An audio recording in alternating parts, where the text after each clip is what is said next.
Hey guys, welcome to KB Tutorials. So in this tutorial, we are going to see one of the most important validation in any API testing, that is status code validation. It's a very basic validation, but it's really important that we are checking this validation thoroughly.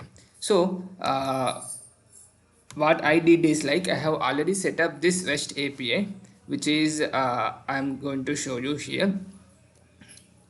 So when I try to hit from this, I am getting the response here.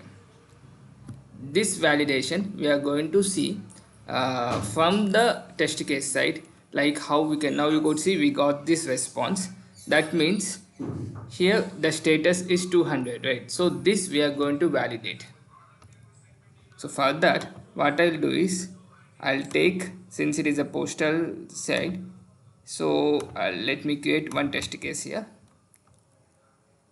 Create new test case which is of status code validation.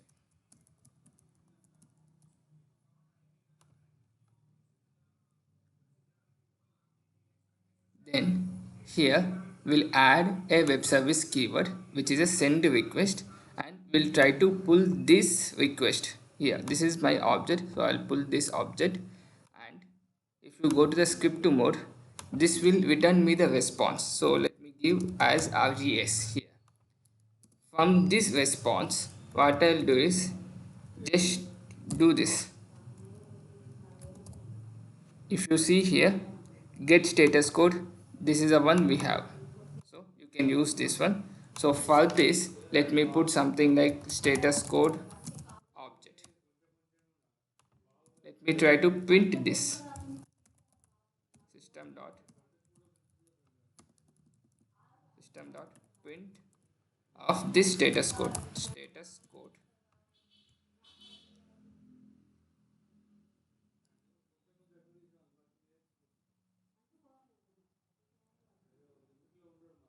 So now you could see the test case is executing in the backside. So let's wait for it to execute. Now you could see it step by step it is started executing. Now here you could see we have got this 200 as a response. So status code of 200 means our API is working properly.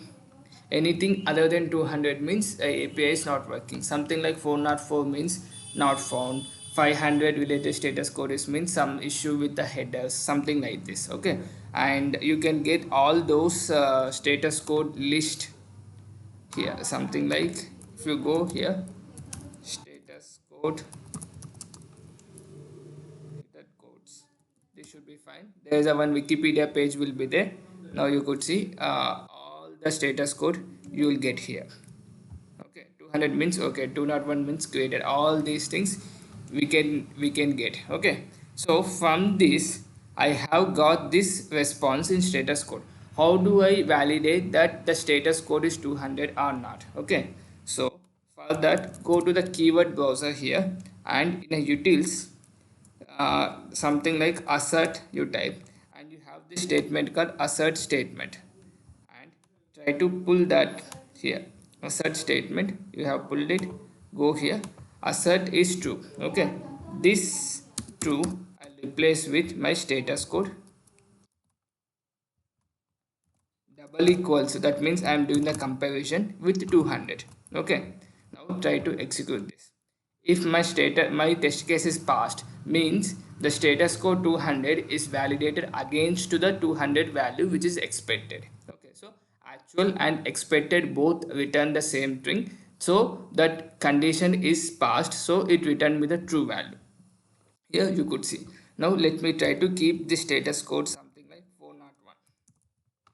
Now what happens is like my actual is 200, my expected is 401. That means there is a difference between actual and expected, so my test case should fail. So let's check that.